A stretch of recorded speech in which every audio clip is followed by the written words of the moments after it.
जय श्री राधे कृष्णा दोस्तों। मैं रेखा अपने YouTube चैनल भक्ति ज्ञान सागर में आप सभी का फिर से एक बार हार्दिक स्वागत करती हूँ। और आज का सुविचार है, छोटे कदम भी बड़ी मंजिल की ओर ले जाते हैं। आत्मविश्वास ही सफलता की पहली सीढ़ी है। और इसी के साथ हम सुनेंगे कार्तिक महात्म्य का 33वां अध्याय। इससे पहले हमने 32 अध्याय सुने। उन अध्यायों का वीडियो आप मेरे चैनल पे जाके देख सकते हैं। यदि आप मेरे चैनल पे पहली बार आए हैं तो आप मेरे चैनल के सब्सक्राइब बटन को दबाकर बेल आइकन का बटन जरूर दबाएं। इससे आगे आने वाले सभी व्रत त्योहार की जानकारी का नोटिफिकेशन सबसे पहले आपको आएगा। तो इसी के साथ शुरू करते हैं कार्तिक महात्म्य का 33वां अध्याय। बोलो कार्तिक माता की जय। सुजी ने कहा, इतनी कथा सत्यभामा को सुनाकर भगवान श्री कृष्णचंद्र जी महाराज संध्या करने के लिए महल के भीतर चले गए। कार्तिक मास का व्रत भगवान विष्णु को अत्यंत प्रिय है तथा भक्ति का प्रदान करने वाला है। रात्रि जागरण, प्रातः काल स्नान, तुलसी वट सिंचन, उद्यापन, दीपदान, ये 5 कर्म भगवान विष्णु को प्रसन्न करने वाले हैं, इसलिए इनका पालन अवश्य करना चाहिए। ऋषियों ने कहा, भगवान विष्णु का प्रिय अधिक फल का देने वाला, शरीर के रोम रोम को प्रसन्न रखने वाला, इतिहास पूर्वक जो कार्तिक महात्म्य आपने कहा है, मोक्ष की चाहना करने वालों या भोग के इच्छुक मनुष्यों को यह व्रत अवश्य करना चाहिए। किंतु हम एक बात आपसे पूछना चाहते हैं, वह यह है कि यदि कार्तिक मास का व्रत करने वाला किसी संकट में फंस जाए या वह जंगल में हो अथवा किसी रोग से ग्रस्त हो जाए तो फिर कार्तिक का व्रत किस प्रकार करें, क्योंकि यह विष्णु भगवान अतिशय प्रिय तथा मुक्ति भक्ति प्रदान करने वाला व्रत किसी प्रकार से भी छोड़ना नहीं चाहिए। श्री सुत जी ने उत्तर दिया, यदि कार्तिक व्रती किसी संकट में फंस जाए तो वीरता के साथ भगवान शंकर तथा भगवान विष्णु के मंदिर में जाकर जागरण अवश्य करें। यदि भगवान शंकर का मंदिर या भगवान विष्णु का मंदिर आसपास न हो, जिस किसी भी देवता का मंदिर पास में हो उसमें जाकर रात्रि जागरण करें। अगर घना जंगल हो तो फिर पीपल के वृक्ष के नीचे अथवा तुलसी के वन के में जाकर जागरण करें। भगवान विष्णु की मूर्ति के सम्मुख बैठकर भगवान विष्णु का कीर्तन करें।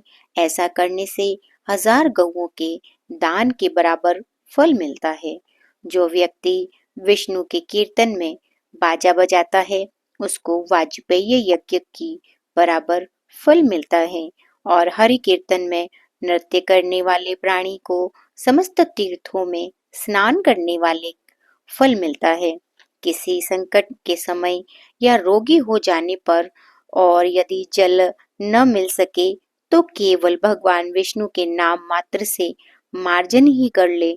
यदि उद्यापन न कर सके तो व्रत की मूर्ति के लिए केवल ब्राह्मणों को भोजन ही करवा देवे, क्योंकि ब्राह्मणों के प्रसन्न होने से भगवान विष्णु भी प्रसन्न रहते हैं। यदि आप दीपदान न कर सके तो दूसरे के दीप की वायु आदि से भली भांति रक्षा करें। और यदि तुलसी का पौधा पास न हो तो वैष्णव ब्राह्मण की ही पूजा कर लेवे, क्योंकि भगवान विष्णु सदा अपने भक्तों के निकट ही रहते हैं। इन सब के न होने पर व्रती ब्राह्मण गौ, पीपल, वट वृक्ष की श्रद्धा से सेवा करे। सोनकादि ऋषियों ने कहा, आपने गो तथा ब्राह्मणों के सदृश पीपल और वट वृक्षों को क्यों बतलाया है, और सभी वृक्षों में पीपल का वृक्ष वट वृक्ष श्रेष्ठ क्यों कहे गए हैं। सुत जी ने कहा, पीपल का वृक्ष साक्षात विष्णु भगवान है, वट वृक्ष साक्षात शंकर भगवान है और पलाश का वृक्ष साक्षात ब्रह्मा है। इन वृक्षों की पूजा, सेवा और दर्शन से सब पापों का नाश होता है। ऋषियों ने कहा, प्रभु, हम लोगों को इसमें शंका है कि ब्रह्मा, विष्णु और शंकर वृक्ष रूप क्यों हुए, आप कृपा करके हमें बतलाइए। श्री सुत जी ने कहा, प्राचीन काल में भगवान शंकर और पार्वती विहार कर रहे थे कि उस समय उनके विहार से विघ्न डालने के विचार से ब्राह्मण का रूप धारण करके अग्निदेव वहां पर आ गए।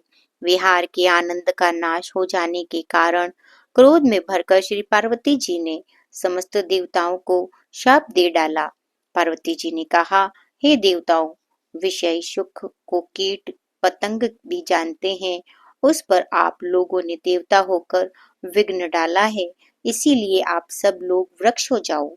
सुत जी ने कहा, इस प्रकार क्रोधित पार्वती के शाप देने से सब देवता वृक्ष हो गए।